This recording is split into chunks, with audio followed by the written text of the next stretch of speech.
আলহামদুলিল্লাহি ওয়া কাফা ওয়া সালামুন আলা ইবাদিহিল্লাযীনা ইসতাফা আম্মা বা'দ।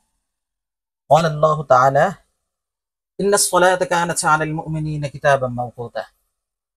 আল্লাহ পাক রব্বুল আলামিন বলেন, নিশ্চয়ই নামাজ মুসলিমদের উপর আবশ্যক করণীয় কাজ নির্ধারিত সময়ে।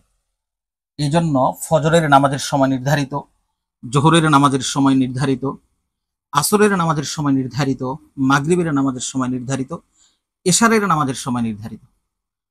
তো যদি কোনো ব্যক্তি এই নির্ধারিত সময়ে নামাজ আদায় করতে না পারে অথবা সে ইচ্ছাকৃত ছেড়ে দেয়, যদিও এটা অনেক বড় গুনাহের কাজ, নামাজ পড়তে পারে নাই, অথবা কোনো ব্যক্তি ঘুমিয়ে গেছে আর নামাজের সময় চলে গিয়েছে, সে নামাজ আদায় করতে পারে না, অথবা কোনো ব্যক্তি ভুলে গেছে আর নামাজের সময় চলে গিয়েছে, নামাজ আদায় করতে পারে না, তাহলে এই ব্যক্তির উচিত হলো যখন সে জাগ্রত হবে অথবা নামাজের কথা স্মরণ হবে তখন সে নামাজ আদায় করে নেবে। হাদিস শরীফে এসেছে, মান নামা আন সলাতিন আও নাসিয়াহা ফালিসাল্লিহা ইযা যাকারাহা আও ইস্তাইকাযা। যদি কোনো ব্যক্তি নামাজ রেখে ঘুমিয়ে পড়ে অথবা নামাজের কথা ভুলে যায়, তাহলে যখন সে জাগ্রত হবে অথবা নামাজের কথা স্মরণ হবে নামাজ আদায় করে নেবে। অন্য এক বর্ণনায় এসেছে, নবীজি সাল্লাল্লাহু আলাইহি ওয়াসাল্লাম বলেন, যদি কোনো ব্যক্তি নামাজের কথা ভুলে যায় আর সে নামাজ আদায় করতে না পারে, তাহলে তার জন্য কাফফারা শুধুমাত্র তাওবা আর ইস্তিগফার নয়, বরং তার কাফফারা হলো লা কাফফারাতা লাহা ইল্লা যালিক, যে নামাজই পড়তে হবে। সম্মানিত সুধী, এবার আমরা জানবো যে এ ব্যাপারে নবীজি সাল্লাল্লাহু আলাইহি ওয়াসাল্লামের আমল কি ছিল। হযরত আব্দুল্লাহ ইবনে মাসউদ রাদিয়াল্লাহু তাআলা আনহু থেকে বর্ণিত তিরমিজি শরীফের হাদিস, তিনি বলেন যে ইন্নাল মুশরিকিনা শাগালু রাসূলুল্লাহ সাল্লাল্লাহু আলাইহি ওয়াসাল্লাম আন আরবা'i সালাওয়াতিন ইয়াউমাল খান্দক, যে খন্দকের যুদ্ধের দিন নবীজি সাল্লাল্লাহু আলাইহি ওয়াসাল্লামের 4 ওয়াক্ত নামাজ ছুটে গিয়েছিল। এগুলো ছিল জোহরের নামাজ, আসরের নামাজ, মাগরিবের নামাজ, ইশার নামাজ। তো রাতের কিছু সময় চলে যাওয়ার পর নবীজি সাল্লাল্লাহু আলাইহি ওয়াসাল্লাম হযরত বিলাল রাদিয়াল্লাহু তাআলা আনহুকে বললেন, আযান দাও।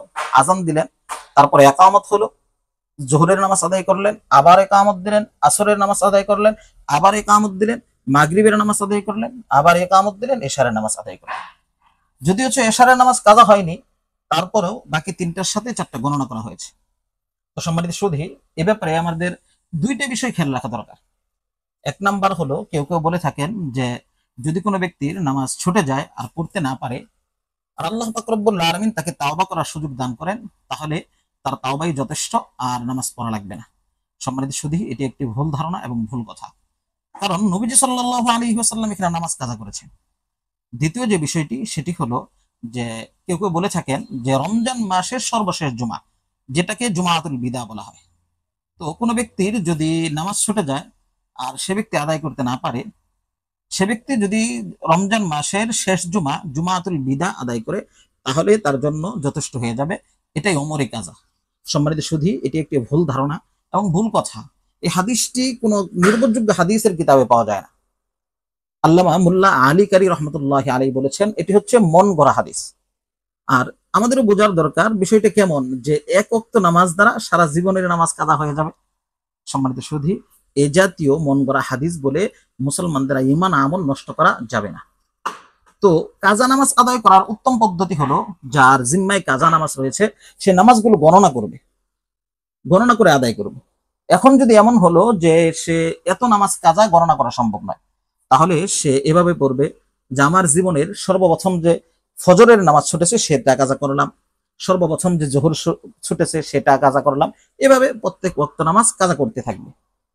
তো এখন যদি এমন হলো কাজা করতে করতে যে আমার নামাজের কাজা সব শেষ, তাহলে আল্লাহ পাক রব্বুল আলামিনের কাছে আশা করা যায় আল্লাহ তাআলা মাফ করে দিবেন। অথবা কিছু বাকি রয়েছে, তার আগে মৃত্যু হয়ে গেছে, এটাও আশা করা যায় আল্লাহ পাক রব্বুল আলামিন মাফ করে দিবেন। আর যদি কেউ মৃত্যুবরণ করার আগে ওসিয়ত করে যায় ফিদিয়ার কথা, তাহলে তার ওয়ারিসগণ ওসিয়ত করে দিবে। তো সম্মানিত সুধী, কারো বড় ভাই, বাবা, স্ত্রী, সন্তান যে কেউ মারা গিয়েছে, সে যদি তার কাজা নামাজের ফিদিয়ার ব্যাপারে ওসিয়ত করে যায় তাহলে তো আলহামদুলিল্লাহ।